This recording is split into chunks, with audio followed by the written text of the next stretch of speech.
The moment you started counting down, I felt a sneeze. I think it's gone. Oh, so sad.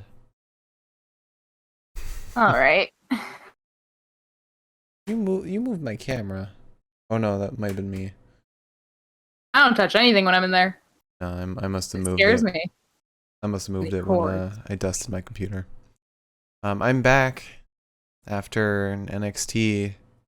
I had to watch from a hotel room. Left me all alone to Mm-hmm. fend for myself. Yeah, it was worth it. Was it? No. Oh. All right. So, Smackdown.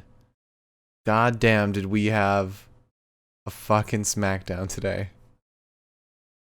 More like, welcome to the Pinfall Podcast. I'm your host, Liz. I'm joined once again for the first time since Monday by my co-host, Marcus. Tonight, we're talking about Smackdown. What a fucking episode. There we go. I don't think, in my opinion, there was a bad match today. The first I match was can figure out fun, what my least favorite one was, but right? But in terms of a bad match, the IC title, it was a fun match, albeit DQ ending, but the aftermath was cool. Sammy and Kevin Owens coming in.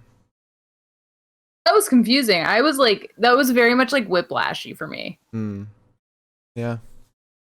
Also, can we quickly discuss how fucking long my hair has gone? Ignoring the fact that I finger combed it after I showered today. Remember when it was like up to here? Mm-hmm. Good old days. Mm-hmm. Um. So big news. Daniel Bryan is barred from SmackDown. Notice that it's from SmackDown and not from the WWE. Important point to be made. Um, so we will either be seeing him on Raw or NXT. Come next week, maybe the week after. For his sake, I really hope it's NXT. And I don't think we'll see him for a little while, honestly. Yeah, they'll probably give him some time off, but I hope NXT as well. They know what to do with a guy like him. Also, I changed the interface. Why is it not changed back? Or it changed back to the old one. I updated the champions a little bit. Oh well. Roman retained, and Cesaro got to watch Roman basically destroy Daniel Bryan. And I saw a tweet which was somebody had just listed out like all the matchups that Daniel Bryan could have on NXT, and they Oh, look sweet. I just saw it because I just saw and I immediately pressed the home button twice. Okay, so Scott Fishman said Daniel versus Kyle, Daniel versus Adam Cole, Daniel versus Timothy Thatcher. I'm not sure which one that is. Um, Daniel versus Johnny, Daniel versus Karrion, and Daniel versus Tommaso. So I guess we weren't trying to say Tim and Tommaso at the same time when we said Timothy. Funny thing is, we already got Daniel Bryan versus Adam Cole once. Pete Dunne should be on that list. I'd prefer DB versus Pete over DB versus Ciampa, or even Thatcher.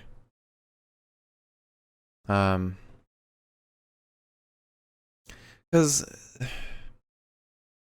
I don't know. I don't think Thatcher and DB would make a good matchup, honestly. Like, they're good by themselves, but I don't think that match itself would be anything lasting. I don't really know what you mean by that. I hmm. Do you know what you mean by that? I don't really know, but like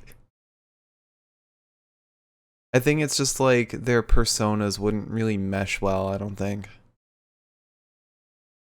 I don't know about that. I think that's one of those like don't knock it till you've tried it kind of deals. I know Champa and DB, that would be alright. I mean, we already got that with Thatcher versus Ciampa. Yeah, I want to see Pete Dunne against Daniel Bryan. I think Pete Dunne wants to see Pete Dunne against Daniel Bryan. I feel like they've been lining this up with the whole "I'm the best submission wrestler." Tim's literally right there. Yeah, but he's busy with Ciampa. Ugh. Ciampa. I feel like this has kind of been in the cards. Like they've been kind of lining this up. Because why else would that story come out of nowhere for like 2 weeks? You know?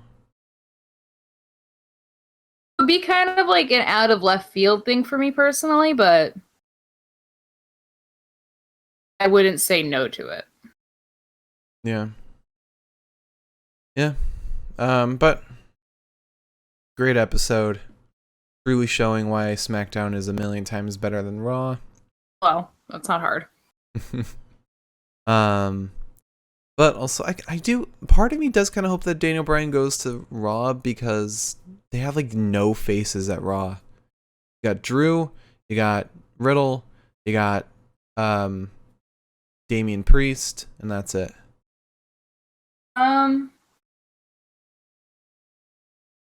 Asuka.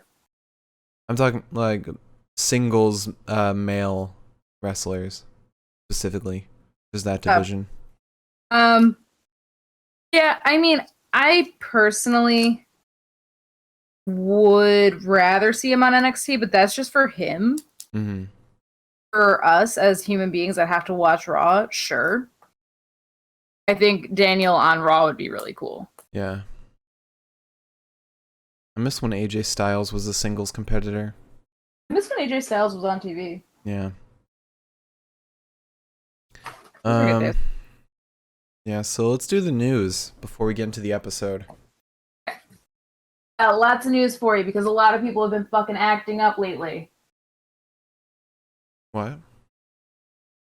Nothing. The news is just rife with people being fucking stupid or getting consequences from being fucking stupid, or you'll understand.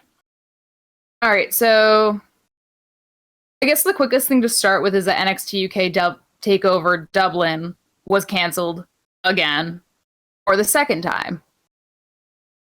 Since this was rescheduled from April 2020, it's no longer happening. Kind of fucking sucks, but I mean, at this point, NXT UK is going to be lucky if they can continue doing NXT UK until the pandemic is over. Right. Maybe if they had less anti-vax people over there. Do you mean in the entirety of Britain? No, I just mean NXT UK. Oh, well, I mean, the reason that they might not be able to do it is because Britain's been, like, really shit about the pandemic. Oh, yeah. Oh, yeah. And I don't know if that's to say Britain as, like, a country or Britain as a government, but shit's rough. It is rough.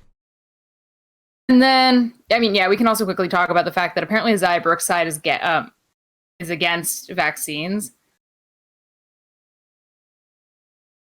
I feel like I know what you're gonna say. My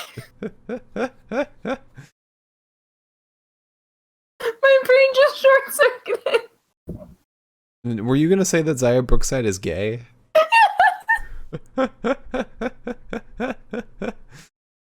All right.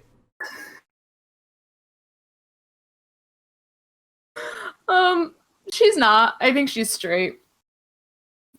Hyper Niven is still our bisexual icon. But on that note, apparently she is against the COVID vaccine because I guess she said that in the studies for the vaccines, just breathing on other people gives them what's in the vaccine.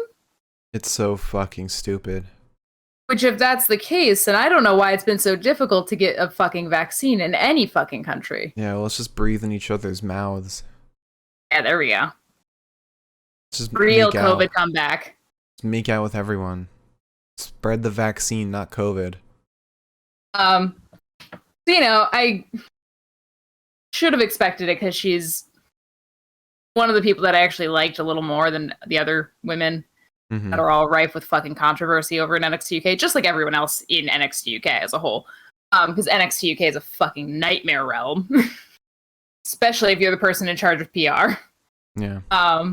With that said, so yeah, good for her coming out as a fucking moron. I have a piece of news, by the way. Something that came in during Smackdown. If it's something I already have, I'm gonna fight you. It's about Federación Wrestling. Nope, don't have that one. They announced their pay-per-view. I don't know if it's their first pay-per-view. I don't think it's their... Oh yeah, it is their first pay-per-view. Federación Wrestling, their first pay-per-view. They announced they have the poster and the card for it. And there are some notable names on the card. Including Andrade. Let's see who else. Penta El Miedo. Oh my boy. Penta El Cero Miedo. Sorry. Ray Phoenix. Ty Conti. Red Velvet. I'm trying to see if there's any other notable names that I would know. Oh, okay. You're just listing the notable names. I thought you were just like listing everybody that was in it, and I was like, no. Sure, this isn't just AEW.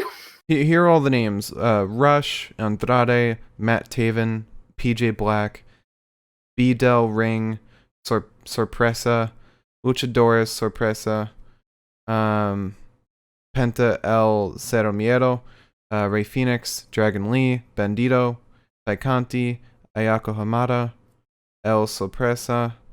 Some of these I can't read because the picture is kind of low res. But Red Velvet, Miranda Elise, Zuxis, Ray Horace, Flamita, El Sorpresa, and then the rest are small text that I can't read.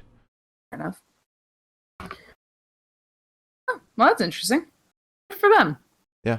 I wonder if Penta's gonna come through with like some wild ass gear because for regular network shows he's just pulling out all the stops. So first pay-per-view for a promotion.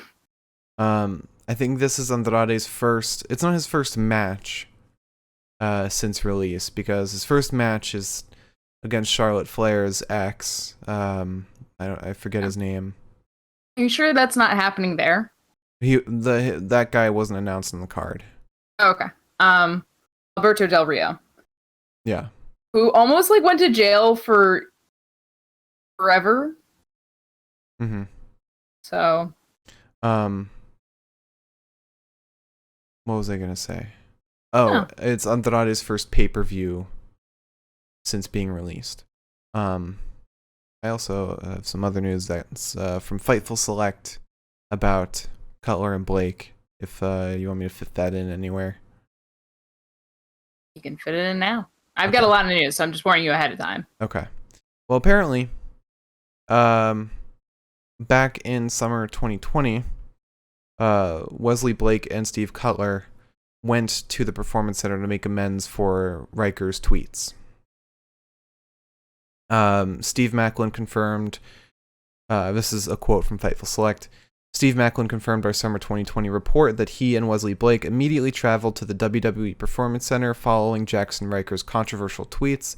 Fightful was told by talent and staff that Riker did not do the same, and Macklin noted that while he and Blake were in Florida, Riker had relocated to North Carolina by that time. Talent said that Macklin and Blake quickly tried to separate themselves from the situation, and initially there was no heat on them accordingly.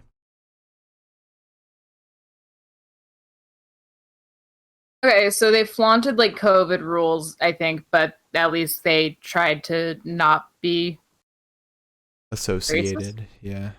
Okay, I mean, yeah. Weren't you the one who said that one of them did make some pro-Trump tweets and deleted them pretty quickly thereafter? Yeah, I think one of them had, I think it was pro-Trump stuff, but deleted it to save face around the time of Jackson Riker's tweets. But that's all hearsay. I never saw the tweets. I didn't see an article about it. I just heard about it. So yeah, I have no clue. I'm not gonna praise them just yet, but that's a good gesture. And yet Jackson Raker still gets TV time. Anyways, Do we think he's following mask protocols? oh yeah, I'm sure.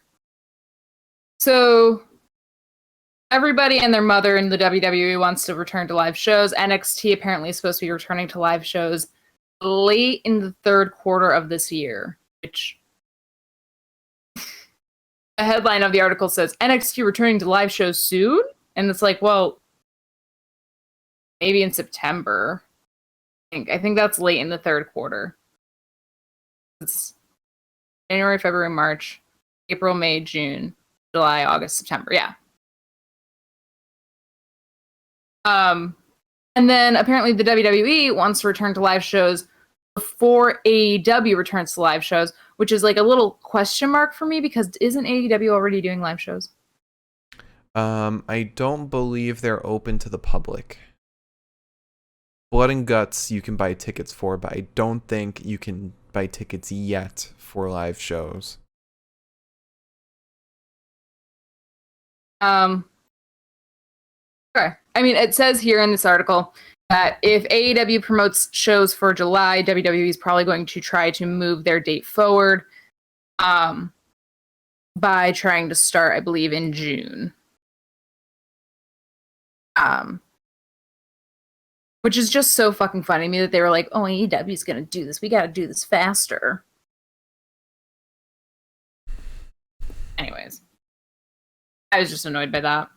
I thought it was stupid. Mm-hmm. Also, did you know that NXT and AEW this past week took huge hits to their viewership? Really? Yeah, both of them did, which I thought was... Was there a live sport happening? Could that have been why?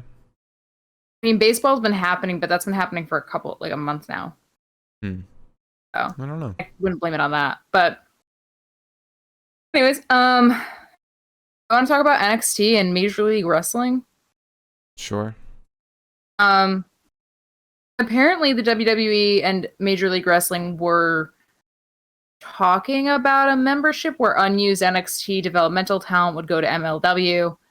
To, like, develop. And Dave Meltzer, God save me, was the one who initially reported that this was happening. And then PW Insider said, there are no current talks in the works right now. This is not actually news. But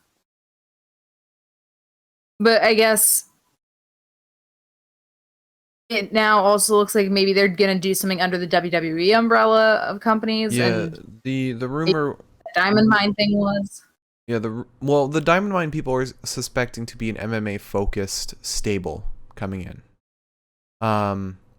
But the rumor was that they would either have developmental go to MLW or like an Evolve type brand, now part of WWE. So it seems like after what PW Insider said, the latter will most likely be true. Okay. Well,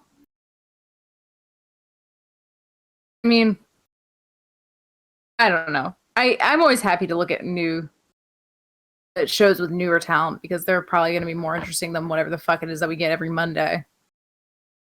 Yep. It's just I can only handle so much wrestling in one lifetime. And at this point, I'm sort of at my limit of how much wrestling I can watch.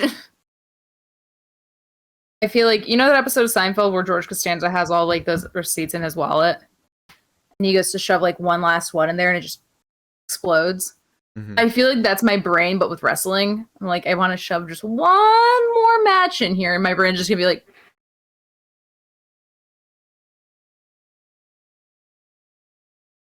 yeah. You wanna know a fun fact? Oh, yes. Let's go to the episode real quick. Today was Bayley's first match since February 19th. Wow. Yeah. That's pretty fucking impressive. Is it impressive or the opposite?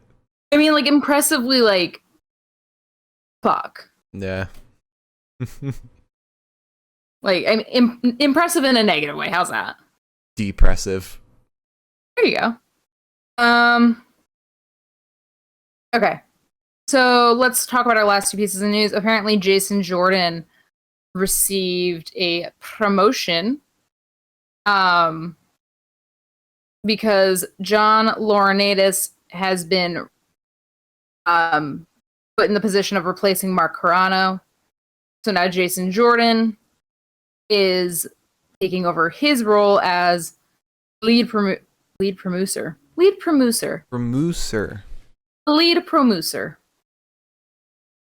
brings all the moose in. Oh, hell yeah.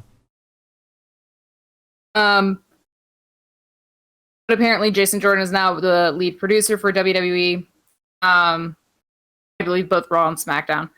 And then John Cone, my sweet man, love of my life, favorite ref, is Laurinaitis' second in command. And I believe Adam Pearce was also given a promotion. I'm not sure what the promotion was. Yeah, the details of that promotion are disclosed. Or undisclosed?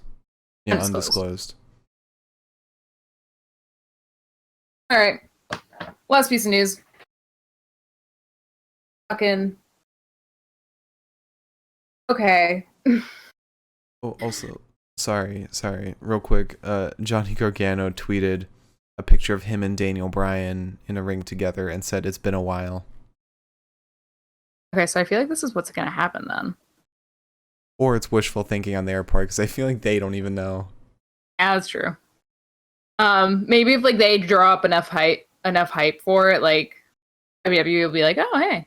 That's probably what they're doing. They're trying to gauge interest. Yeah. So as much as I love talking about the fucking little orange man,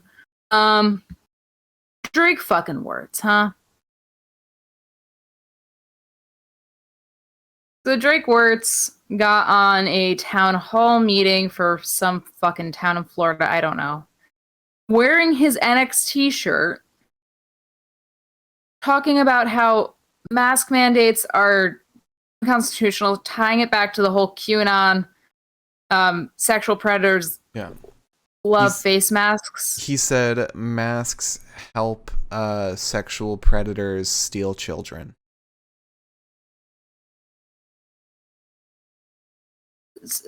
So, yeah, he said that. Nothing has happened yet. Nobody has talked about it as far as like WWE is concerned. But apparently it came out that he was suspended earlier this fucking year. And also demoted from his position as head official. Beautiful baby Prince Daryl Sharma is now the head official because he deserves everything in this world and I adore him. Sweet zombie riff.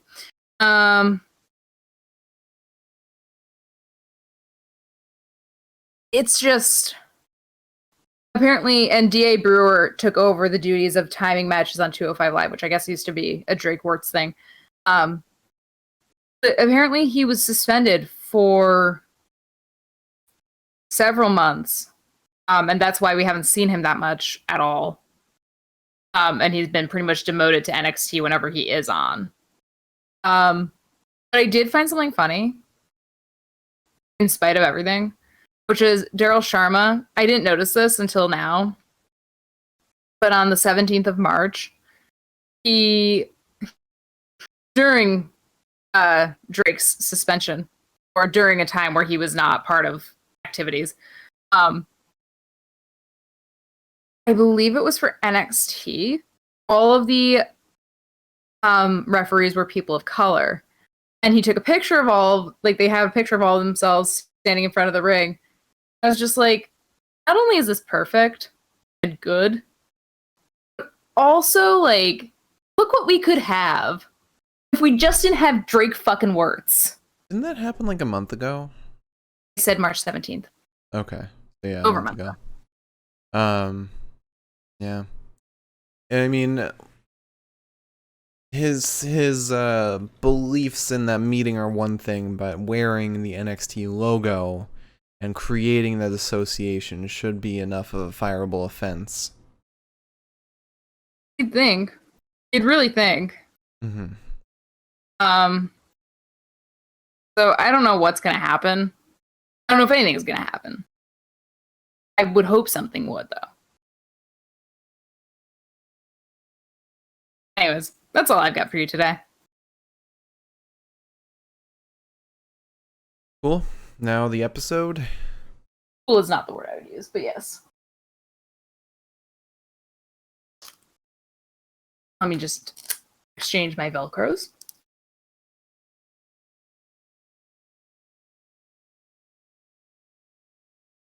All right. So, we had a banger of an episode, especially the main event. I feel like this will be quick to talk about, honestly, considering the fact that we had almost an hour-long match. Yeah. So we started with Bianca Belair coming out to talk in the ring. She's trying to get all hyped, but then the Dirty Dogs come out.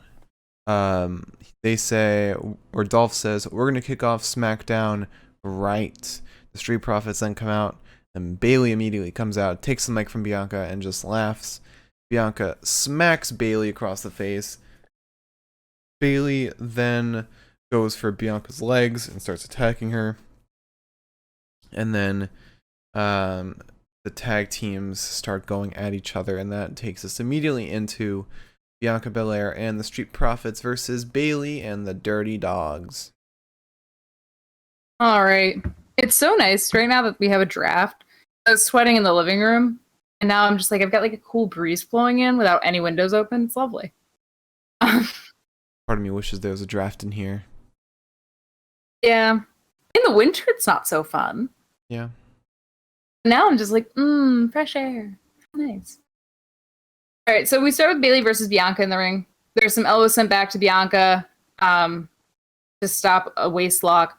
Bayley clotheslines Bianca off the rebound from the ropes. She goes for a sliding clothesline and gets thrown down into a crucifix pin. We then get a shoulder tackle to Bayley and a failed dropkick from Bianca. Bianca jumps over Bayley and then handsprings right into a dropkick. Then we get a nice little kip up from Bianca. Dolph gets in off of Bayley. Bianca's like, I will fight you if I need to. But unfortunately, then we get Dawkins in. No offense to Dawkins, but I just kind of had a moment where I was like,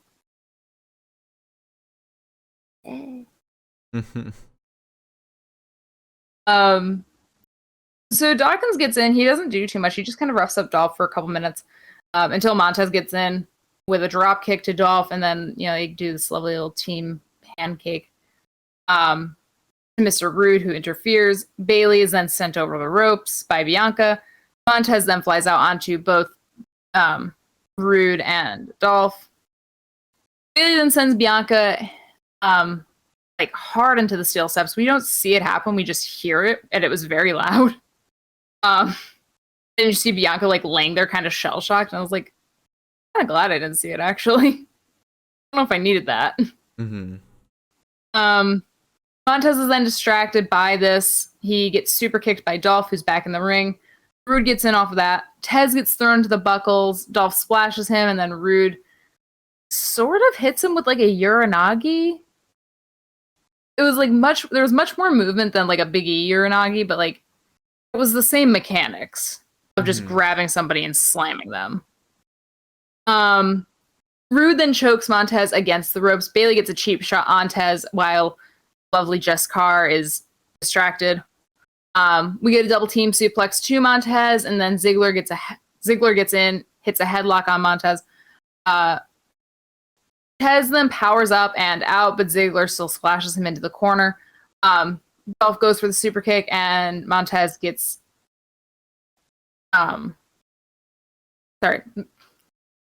driving a car with no wheels. Dolph goes for the super kick. Ford gets one off on Dolph first. This gets Dawkins in. This gets Robert Roode in. There's shoulder tackles to Roode and a suplex to Ziggler, who still's in the ring. Then we get a running bulldog to Roode and a corkscrew neck breaker. Dolph breaks the cover. Bianca then gets in, lifts Dolph, throws him away. When Bayley gets involved, we get a KOD to Bayley, then double boots the face of Dawkins from Robert Roode.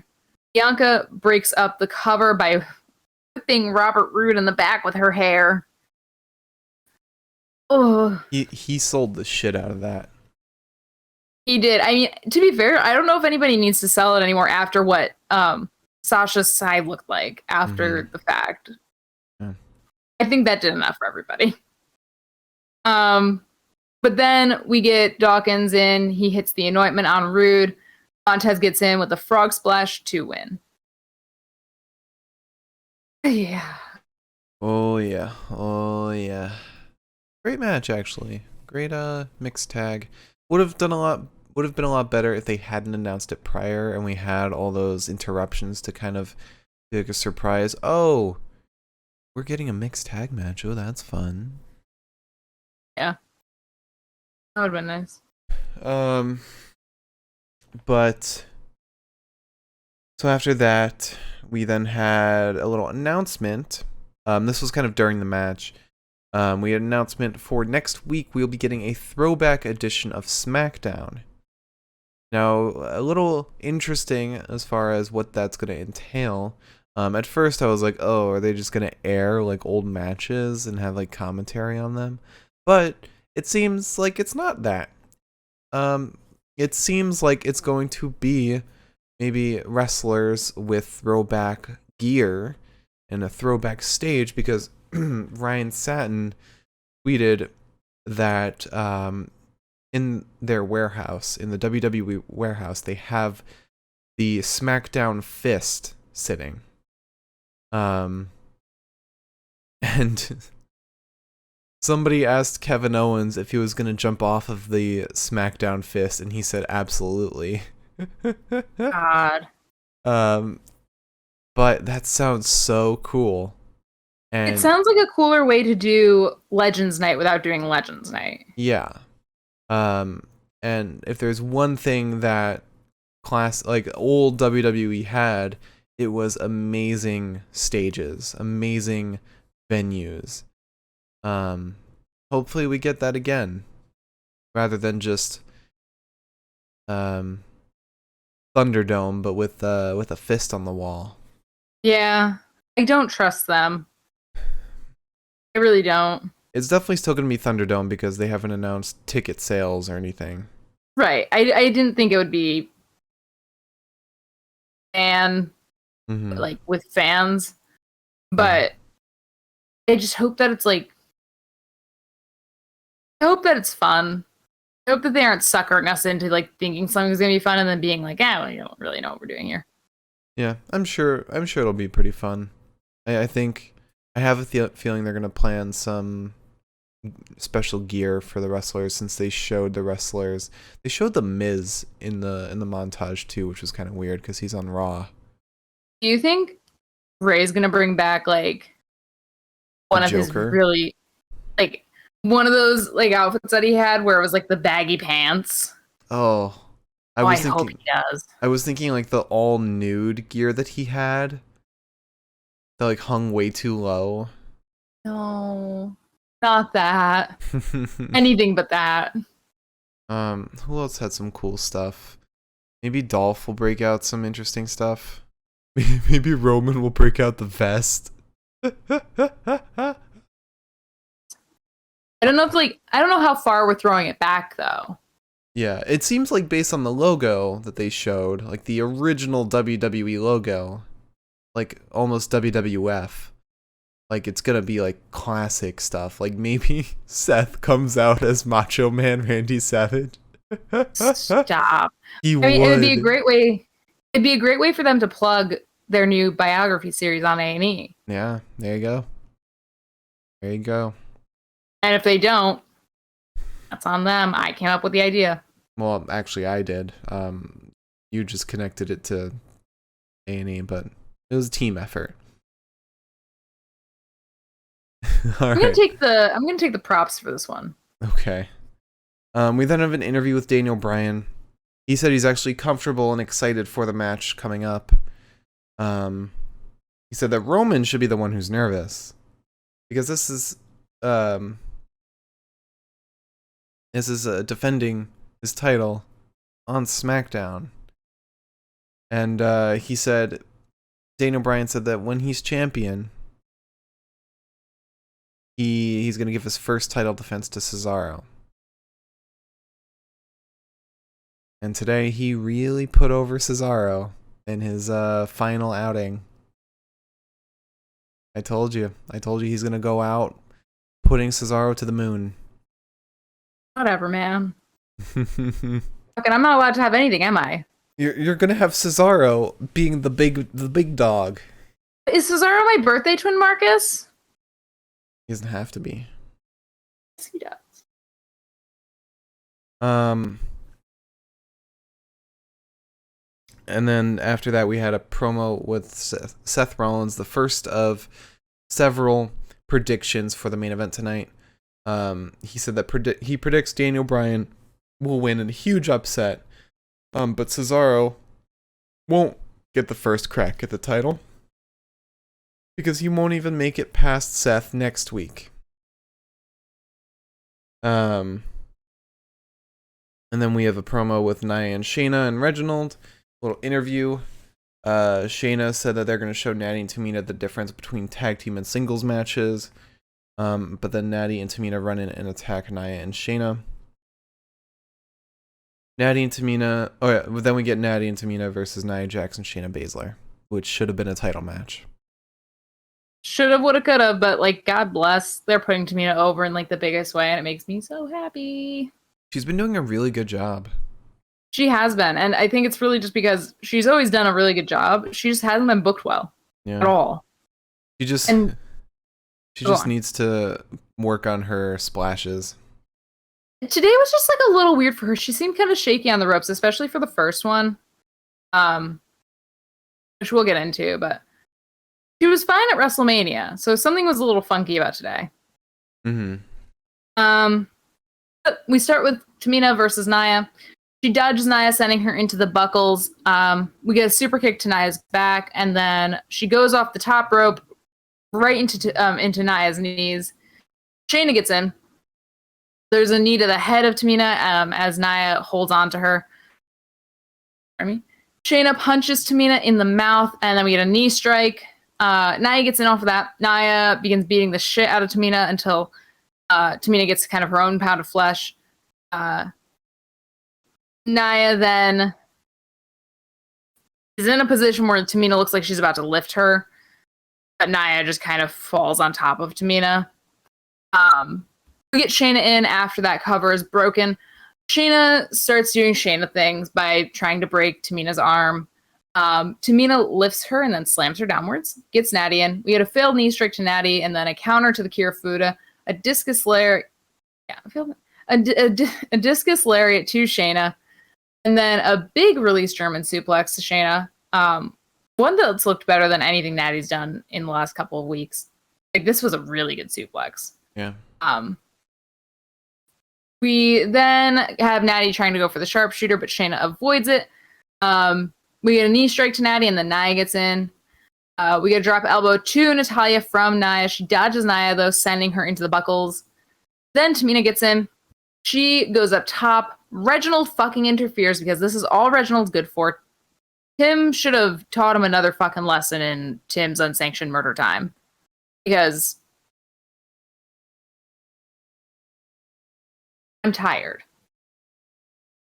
Anyways, but Reginald interferes. Natty pulls Reginald down, goes to put him into a sharpshooter. Instead, Shane interferes on Natty. Then she interferes on Tamina by going up onto the apron to kind of drag Tamina down. Naya punches Tamina, tags out. Shayna gets in, goes up top, gets headbutted all the way back down. And then we get the super fly splash onto Shayna for Natty and Tamina to win. Which, if we're pinning the champions, you're basically winning the title at that point. Plus, that's with a distraction as well. Yeah. Give Tamina what she fucking deserves is where this is going. Yep. after that, we have Booker T chiming in on the predictions for the main event. I didn't hear what he said, but I'm gonna assume he picked Roman. We then have Shinsuke giving a prediction. He predicted Daniel Bryan will win. I just want to see Shinsuke on TV again. I'm hoping that when Alistair comes in, it's a feud between him and Shinsuke.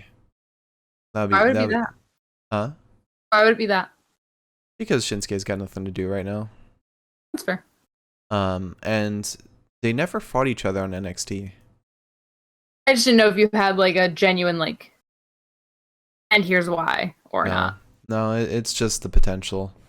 Fair enough. And yeah, the fact that Shinsuke's got nothing, and he got over as a face. So hopefully we get something out of that, and not just Alistair and Ray again. Or Alistair and Kevin Owens. I can't handle that again. Yeah, that was bad. After that, we get an interview with the Mysterios. I am so sick of seeing the Mysterios. How could you say that? I am so sick of them.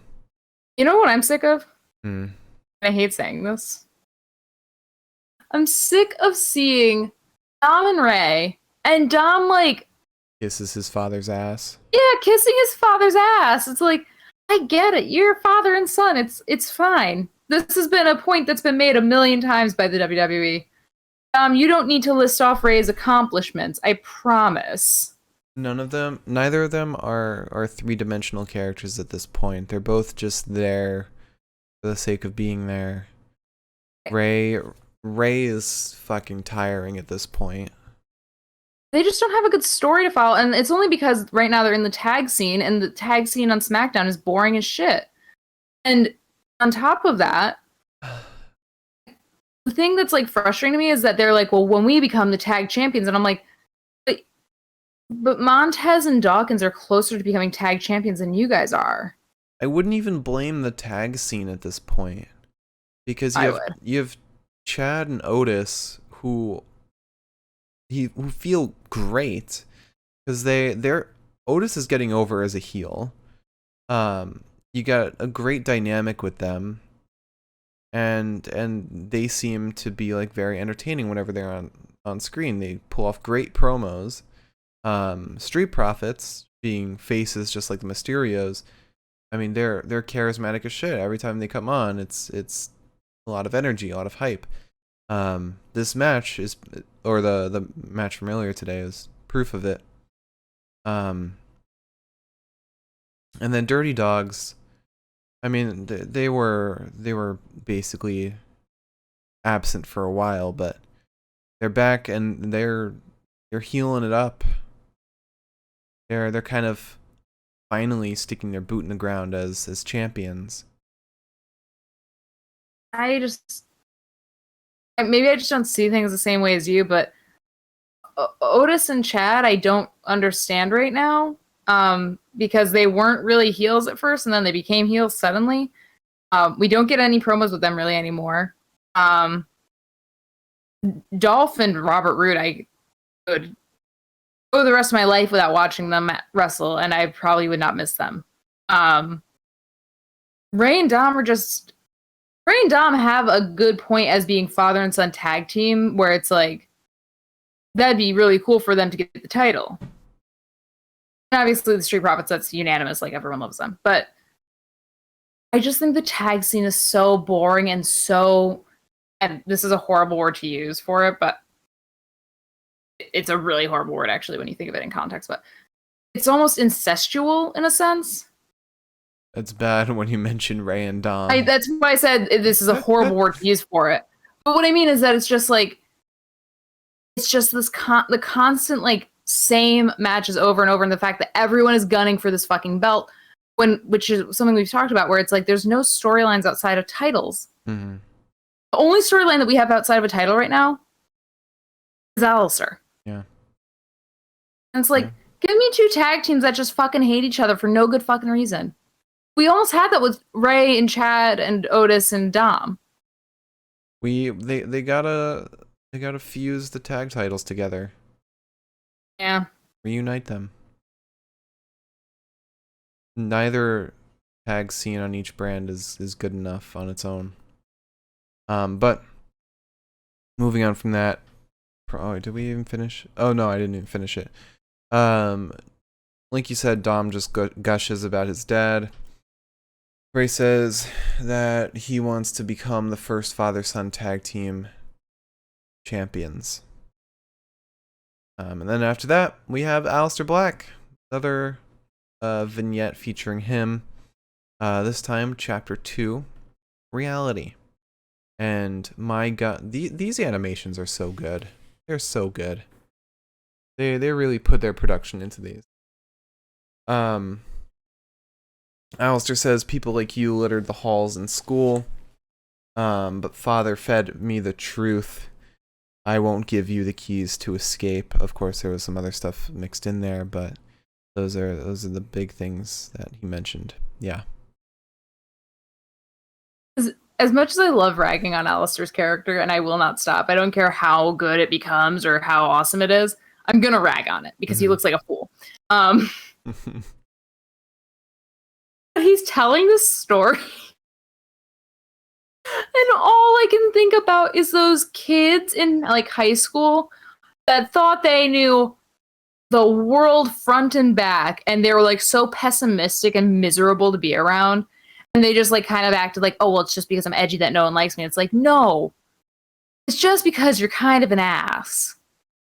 And the whole time he's telling this story, that's literally all I could think of was just like, this guy sounds like such a dick in school. My God. Like, all of you people only care about like relationships and prom dates and blah blah. It's like, well, yeah, you're fucking high schoolers. What the fuck else do you care about, Aleister? What I was thinking was, because the whole thing with the last week's promo was that he was kind of like talking to the audience, but it feels like this time he's talking to somebody specific. Doesn't it? He said people like you littered the halls in school. I kind of thought that was just because he's a heel and he's like reaching out to the audience as like, you guys like are, you know, functioning at such a low level and here I am. I never got that feeling of superiority. I thought it was that his father like kept him away from everyone and like gave him the harsh reality that he faces now. Like he sees the truth, but at the hands of his what seems to be his abusive father. I don't know. I kind of just thought the you was like the royal you know? Right, that's what it was supposed to be in the first promo. But I don't get that now. I don't get that. Who do you think he would be talking about? Shinsuke. If he's saying all you were thinking about was like these like very trivial things like prom dates and shit like that, I don't understand how it could be Shinsuke. It seems like he's talking about like a jock. Maybe Seth. No, Seth is like way too on a different plane. Maybe if Cesaro wasn't part of something, I would say him. Maybe Jay. Maybe. It's very much like a jock he's talking about. I don't know. Maybe Apollo Crews. No. Or Big E. Because it seems like E is going out of the IC title scene after Backlash. Unless he's talking about Kevin still. I don't know. It feels like Kevin's still gonna be busy after Backlash with either Sami Zayn or the IC title.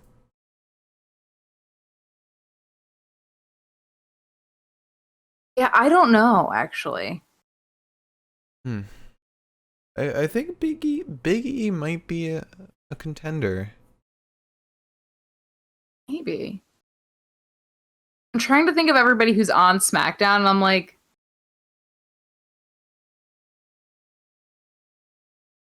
I want to no one say fits. like Chad Gable, but he's in a tag team, and they wouldn't match Alistair with a tag team.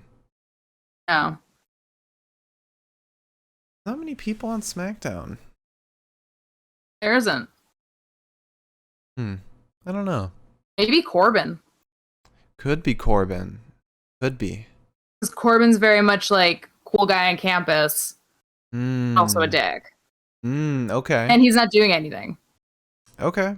I could definitely see that. Huh. They have good matches, I think. But that is two heels. Oh, yeah, never mind. Sorry, we can't have fun like that. Forgot. I think Shinsuke or Big E might be the two. Because Shinsuke's a rock star. That might still fall under the same umbrella. But I think my hang up on that is that the way he was talking about, like, if he was talking about a pointed you, Mm-hmm. and he's talking about, like, all you care about are, like, these very, like, basic ass, like, high school things, it was very Western. Then Big E might also fall under that because Big E was a football player, and Maybe. I mean, likes video games and you know, something that would fall under that umbrella, I guess. Yeah. I don't know. We'll see. I think the more this progresses, the more interesting it gets. But we'll see. We then have predictions thrown in by Xavier Woods and Kofi Kingston. I didn't write down what they said, but I think they both picked Daniel Bryan. But Kofi was in his car with his two kids behind him. It looked like he was like sitting in traffic or pulled over or something. It was really funny. But after that, we move on to Biggie versus Apollo Crews for the Intercontinental title. Yes. So Apollo starts by shoving Big E into the corner. He hip tosses Apollo away from waistlock territory, does it a second time. We get an abdominal stretch on Apollo and then a hard back elbow. He drags Apollo out to the apron, begins beating him over the chest, goes for the big splash on the apron, has success with that.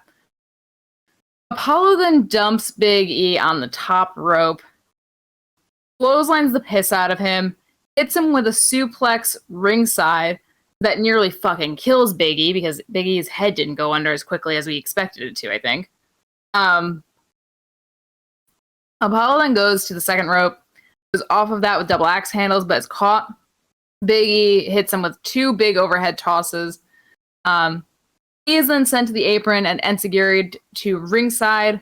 Apollo moonsaults out onto him, brings Big E back into the ring, goes up top.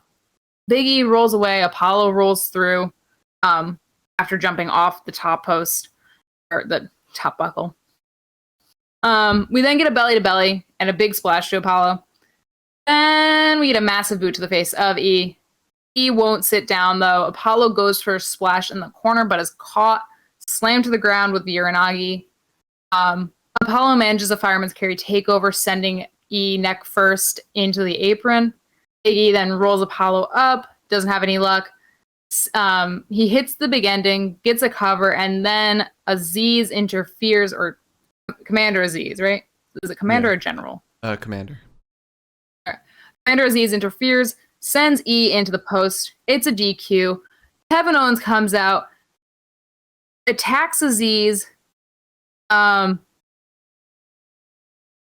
is then attacked in turn by Apollo. Big E attacks Aziz after KO, deals with Apollo. Kevin Owens helps him. Then Sammy comes through with a haluva kick to Kevin. I think he hits Big E with the haluva kick as well. Yeah. And then afterwards admires the title for a little too long, and Mr. Aziz comes through and says, "Hey, don't do that." And now the whole IC title scene is looking a little funky. It's looking great. It really is looking great, in my opinion. Biggie looks like he's on his way out of that scene. Apollo looks like he's on his way to fucking dominate. Aziz looks fantastic as a bodyguard. And then KO and Sammy, them shifting to that title feels natural. It really does. I'm excited. I'm excited for what will probably be a fatal 4-way at Backlash. But before that, we'll probably get a tag match. Biggie and Kevin versus Sammy and Apollo. Inevitable. Yeah. After that, we had The Miz giving predictions. I believe he picked Roman.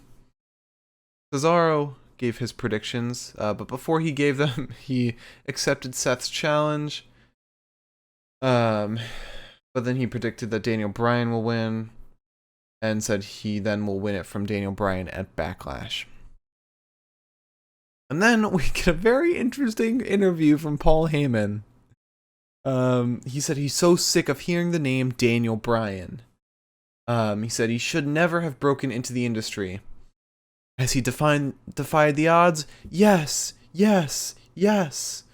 Has he graduated? Yes, yes, yes. Has he achieved the ultimate by winning the WWE Championship on the biggest stage, WrestleMania, in a triple threat? Yes, yes, yes. Do I think Daniel Bryan will unseat Roman as the head of the table? Yes, yes, yes. But will he do it? No. Daniel Bryan will not be on Smackdown again. And that's that. Paul Heyman cutting a fantastic promo, as he always does. And then we have Corbin's predictions. Oh, he said Roman will win, and that's it. Then we had the main event. Daniel Bryan versus Roman Reigns for the Universal Championship. And Daniel Bryan's retirement from SmackDown. Oh boy. Alright, this is a long one to get through. It's several pages of notes. I'll try my best. Bear with. Alright. So Roman starts with new fucking music. That was fucking final boss music right there. It was scary. I did not care for it. I like said there was like that's stuff was fun. That's the music that plays when the final boss now has the second health bar. The moment he came out with that, I was like, that's gonna sound real good when he's standing up with the title at the end of tonight's match. Although when I heard it the second time at the end of the match, it sounded pretty generic. I think it's because there was so much going on that you couldn't really get the full scope of the song. Yeah, you got to hear like that godly presence in the beginning. Yeah. But there's a running knee to Roman to start the match off and some yes kicks. Roman kicks Daniel away, punches his ass. We get a headlock on Daniel that's turned into a huge shoulder tackle to Mr. Bryan. Daniel attempts a yes lock, but Roman scrambles ringside. We get a running knee off the apron to Roman.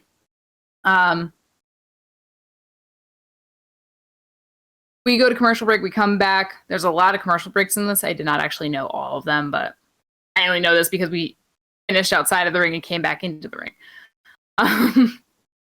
But there's some knee drops onto Roman's arm. Some running knees to Roman that finally stop after Roman clotheslines the soul out of Daniel Bryan. Roman hits Daniel with a snap suplex. We get a headlock on Bryan. He tries to power out with some punches, but receives an uppercut to his face. Daniel then moonsaults up and over Roman. Roman elbows him as he bounces off the ropes. We get some uppercuts to Roman, who then slams Daniel Bryan into the buckles. A drop toe hold actually sends Roman face first into those same buckles himself. Daniel then lifts Roman to the top rope. wants the Super Rana, but Roman is way too strong to allow that to happen. Instead, powerbombs the absolute Christ out of Daniel.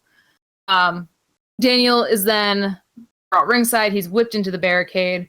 We get back into the ring. There's some knees to the head of Daniel and then a lot to the body.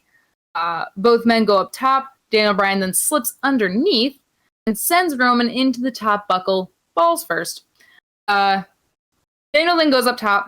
We get a back suplex to Roman, but both men look like they're fucking shattered by the end of it, so it's like, well, did anyone really succeed here? Some kicks to the body of Roman and then a Samoan drop. We get a super kick to the arm of Roman and then another kick to the arm. He starts hyperextending that same exact arm. Roman is then sent over the top rope. Daniel runs out at him but is caught and belly-to-belly suplex ringside. Roman goes for the spear and Daniel Bryan dodges that shit and Roman goes straight on through the fucking barricade. Captain. Daniel then goes up top once we're back in the ring, tries to hit the diving headbutt, succeeds, goes for another knee strike, but Daniel then gets Superman punched.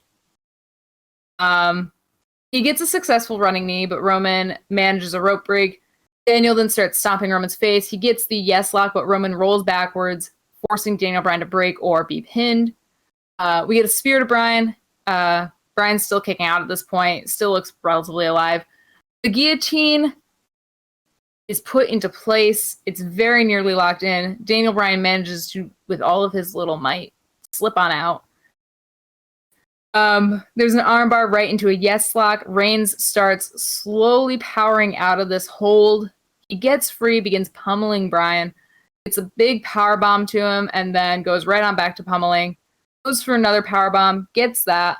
Roman then wants the guillotine. Daniel Bryan is working his best to not allow it. Finally gives in and is eventually brought into submission for Daniel Bryan to be kicked off of the blue brand. Yoinks. My brother.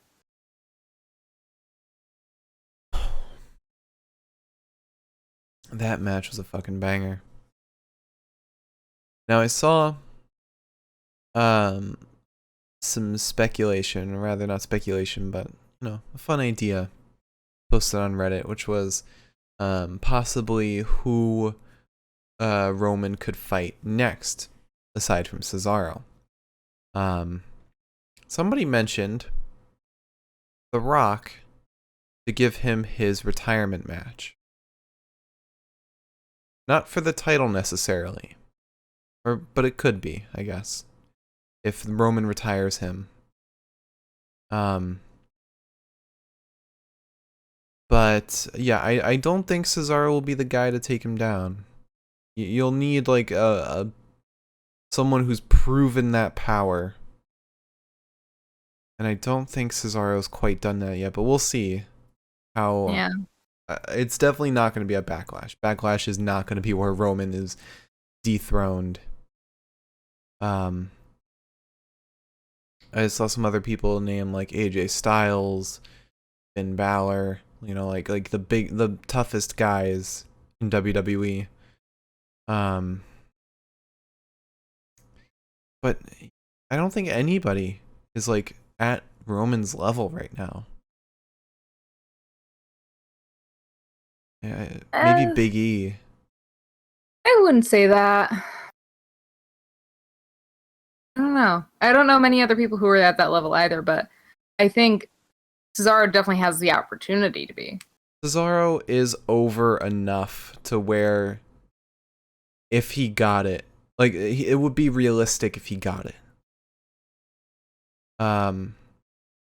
Like I could see it play out, but I don't think that he has quite the repertoire to beat Roman at this point, especially since Daniel Bryan couldn't beat him on several occasions. I don't know. I maybe Sheamus? If they shake up the brands again. Yeah, which isn't there another one coming? Another shakeup? It was rumored, but there hasn't been anything substantial. Mm-hmm. Huh. I don't know, but it's I'm looking forward to it because it looks like SmackDown is in a really good spot in like almost every title scene. Yeah. Looking real good. All right, so before we move on to Best of the Night, I want to give an update on the Pinfall Podcast Power Rankings of the WWE for this week. It's been a couple weeks since I last did this because I've been forgetting.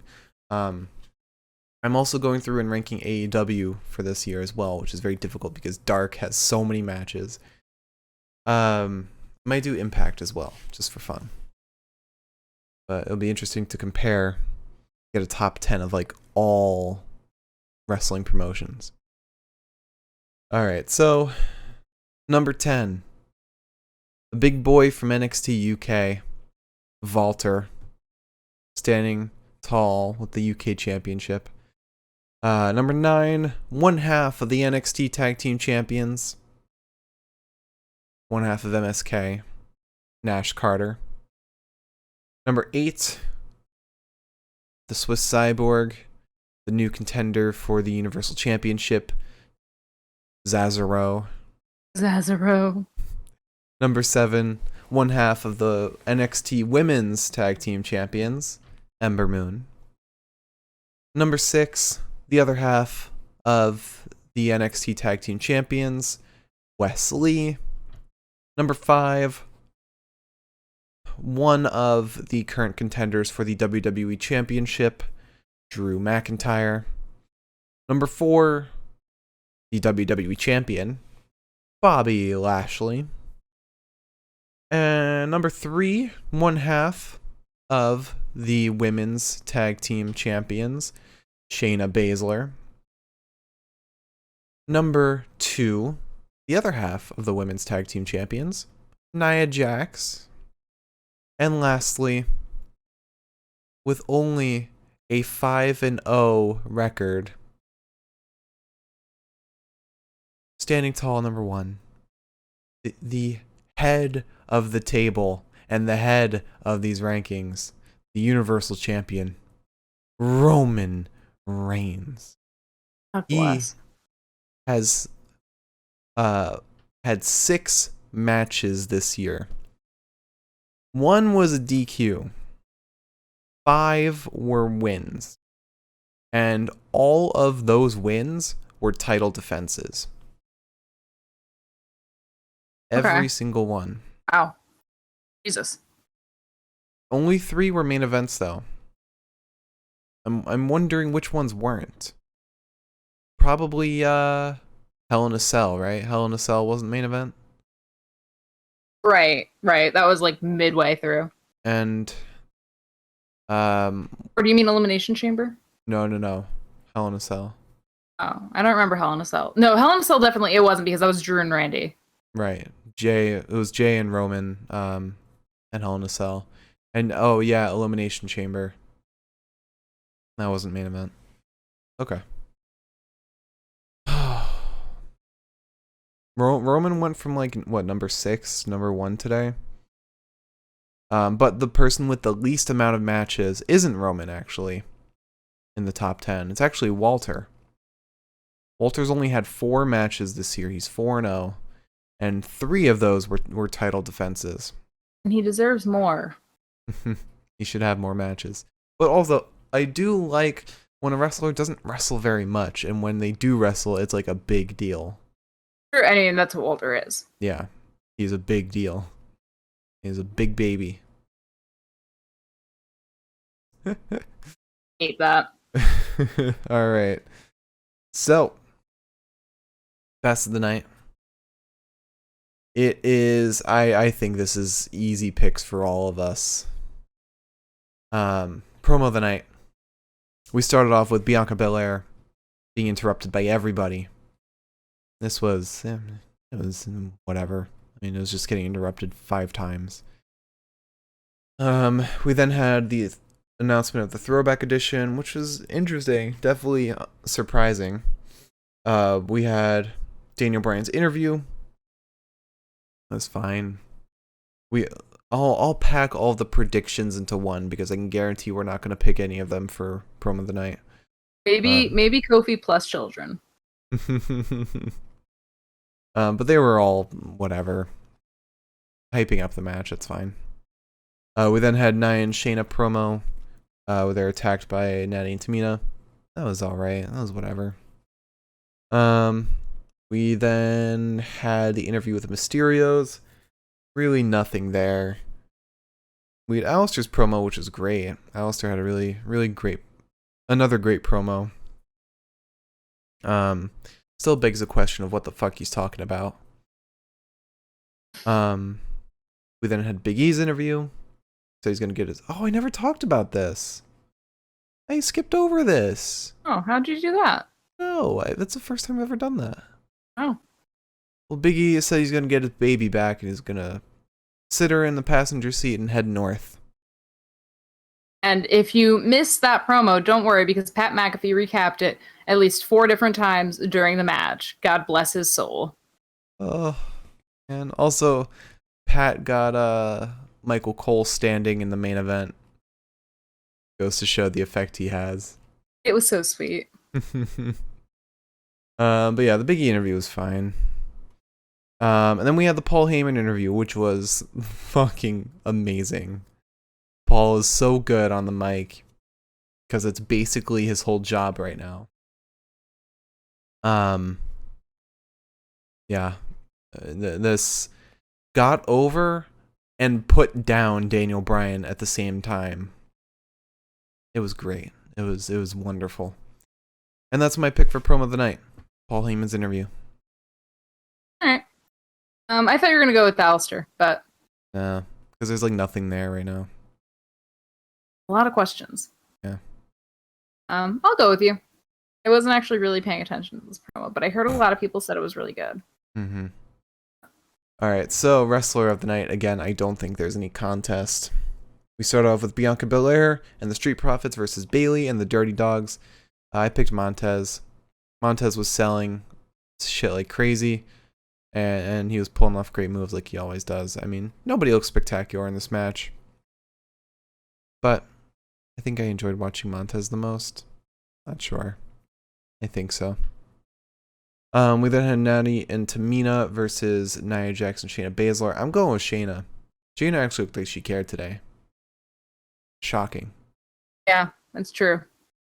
She also sold shit really well. Something that she hadn't really been doing when she was not caring about matches. Yeah, it was great. And then we had Biggie versus Apollo Crews. I picked Biggie. Although Apollo Crews was great too, Biggie had that energy, that motivation. He looked like he was in it. He was fucking going for it. You could see it on his face. You could see it in his actions. He had that passion. Then we had Daniel Bryan versus Roman Reigns. My pick is Roman Reigns. Roman looked fantastic. Roman looked like Daniel Bryan looked like Daniel Bryan. You know, all the submission, that's great.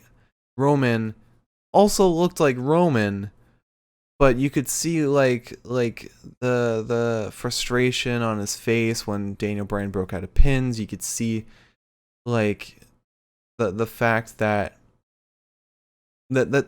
simultaneous respect but also annoyance he has for Daniel Bryan kicking out so much, putting up that much of a struggle.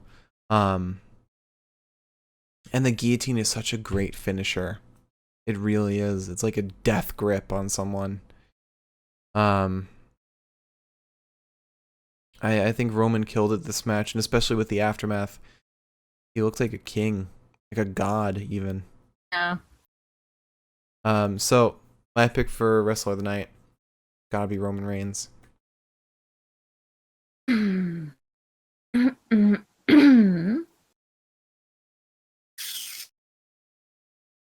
don't know about that one, champ. You going with Natalia? Daniel Bryan fought his little heart out tonight, dude. Tell me, give me an argument for Daniel Bryan over Roman.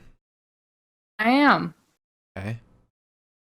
Daniel Bryan was constantly moving, constantly working, never taking a moment to like breathe or sit down or rest. Roman has a lot of pauses between his actions. And also we had a Superman punch, which automatically disqualifies people in my opinion. Daniel just did such a good job of having constant action, never growing tired, like never growing tiring to watch in the ring. And his moveset is just so diverse that there are a lot of times where like with other wrestlers, I'll know what they're about to do because I'm like, oh well, this seems like the right time for this to happen. But with Daniel, it was like one thing after the other. The running knee off the apron where he basically like landed on Roman and like went off of him. That was awesome. And just all the fucking bumps he takes. I want to give a counter argument real quick and just say that Roman really showed the evolution in the storyline and the fact that you had all these matches because Roman he broke out of the yes lock in several different ways, including rolling back out of it, slipping his head through Daniel Bryan's arms, and just you see that learning and that adaptation. Is that the right word? Yeah. To Daniel Bryan's moveset over time after so many times of fighting him. It not only shows that he's a capable fighter, but also smart and analytical. But that was one thing. I mean, he learned how to break out of one move, whereas Daniel Bryan took a bunch of fucking power bombs and still managed to get up and hit the running knee whenever he wanted to. But one thing shows endurance, and one thing shows intelligence. And it was a running theme throughout the match that Roman had basically been learning Daniel Bryan over the course of time. But if he learned Daniel Bryan over the course of time, why didn't he learn how to avoid any of the other moves? He only learned how to avoid the yes lock, which admittedly is a big thing to avoid. Because that's what he tapped out on. Yeah, I don't know. I just didn't. Now, one thing you could say is that Daniel Bryan did the same thing when he was in the guillotine, I think the second time. Guillotine? Guillotine. The first time, I think he slipped his neck out from underneath Roman. And then the second time, he held Roman's arm to stop him from getting it on. Mm-hmm. So because of that argument I put forward, I'll go with you on Daniel Bryan. Because although it was something Roman did, it was also something Daniel Bryan did, and was kind of the theme throughout the match, and showed that although this is like the third time we're seeing Daniel Bryan go for this title, it's not the same match that we have been seeing. Yeah, I'm glad my argument really pushed that for you. Oh, it didn't. It didn't. I know. Also glad we got no Edge today. Where is Edge? You know. With Beth. I miss him so much. Do you? Yes. Alright, so now we have match of the night. Again, I don't think there's any contest at all. So we started with Bianca and the Street Profits versus Bayley and the Dirty Dogs. This was a fun little mixed tag. No real stakes or consequence with it, but it was fun. Enjoyable. Then we had Naya and Tamina versus Nia Jax, Shayna Baszler. Again, would have been great if this was a title match. It would have really been like the perfect women's tag match. Really would have been. But still a great win for Naya and Tamina. It was fun. Great in-ring work. Tamina and Shayna both putting in their work today. Yeah, it was great. And then we had Biggie versus Apollo Crews. Fun match until Commander Aziz got involved. It was fun. It was intense, and the aftermath was great too with KO and Sammy. But I think the non-finish, it just kind of ruined it. Yeah, I get that. But then we have our main event, Daniel Bryan versus Roman Reigns for the Universal Championship, and my god, this match was a banger. We already talked about how much we love this match already. It should be no shock that this is my pick for match of the night. Before I tell you my pick, I just want to say that we talked about this while we were watching it. I'm as much as I don't want to see every match with Apollo get interfered with by Commander Aziz. Dabba-Kato's doing such a good job. Yeah. As Commander Aziz. He has so much emotion in the ring, and I was really worried when they first brought him to the main roster, more or less, that his thing was just going to be, I'm very big and very strong, and he was just going to be another Braun. Mm-hmm. But he's like, I hate when he interferes, but like, I love watching him fight people. And I really hope that we get Commander Aziz in like a real ass wrestling match at some point soon. I know that Dabba was taking classes at the Performance Center. So I hope that they're still developing him as a talent. Yeah. I just want to point that out because I didn't get a chance to when we were talking about the match. But with that said, I agree with you. Roman versus Daniel is my match of the night as well. Also, going back to the IC title real quick, it kind of doesn't fit that Sami Zayn is going for this title. Not for any real reason other than he hasn't had a singles win. And I found this out on Twitter. He hasn't had a singles win since October. Not Really? a single one. Wow. He's had, let me see.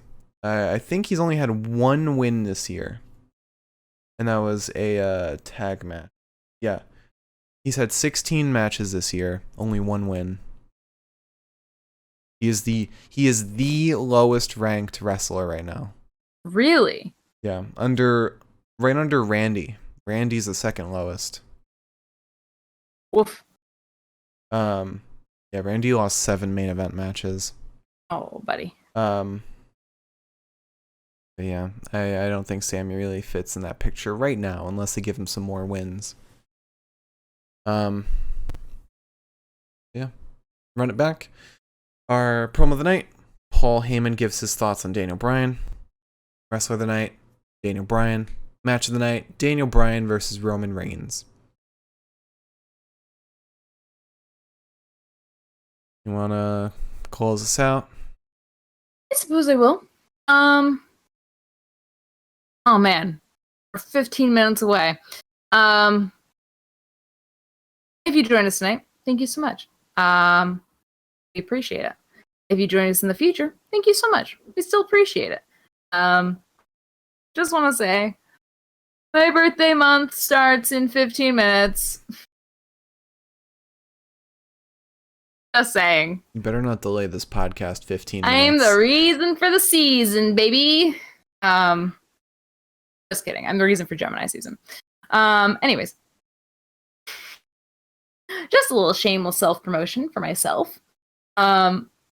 Please join us on Monday. For Monday fucking Night Raw. Where we watch Raw so you don't have to. I will also have just gotten a filling that day, too, now that I realize. So that'll be fun. And then the day after, when we do our NXT podcast, Mark will have just gotten his second vaccination for COVID. I'm going to feel like shit. I'm going to feel like shit on Monday. You're going to feel like shit on Tuesday. It's so perfect. Awesome. Yep. So, thank you all for watching. Follow, subscribe. If you're watching on YouTube, check out the live show. I'll be able to talk to you live. If you're watching on Twitch right now, check us out on YouTube, the Pinfall Podcast. We have all of our previous episodes there. But if you're a subscriber to the Twitch channel, which you should do, you can catch our previous podcast up till like 2 weeks, up till 2 weeks ago, maybe 3. you can see our podcast immediately. You don't need to wait until they're up on YouTube. You can just go ahead and watch them now, because sometimes they take my time, let's be honest. Life gets in the way. And sometimes a podcast is so technically difficult that I can't upload it to YouTube. So you'll be able to watch everything on the Twitch up until 3 weeks ago. So our Twitter is at Pinfall Podcast, as you can see down below. I am at the Mark Cameron. Liz is at Eliza Elaine23. Well, back it up. And thank you all for watching. Check us out on Monday for Monday Night Raw, and we will see you then. Thank you all for watching. Have a great weekend.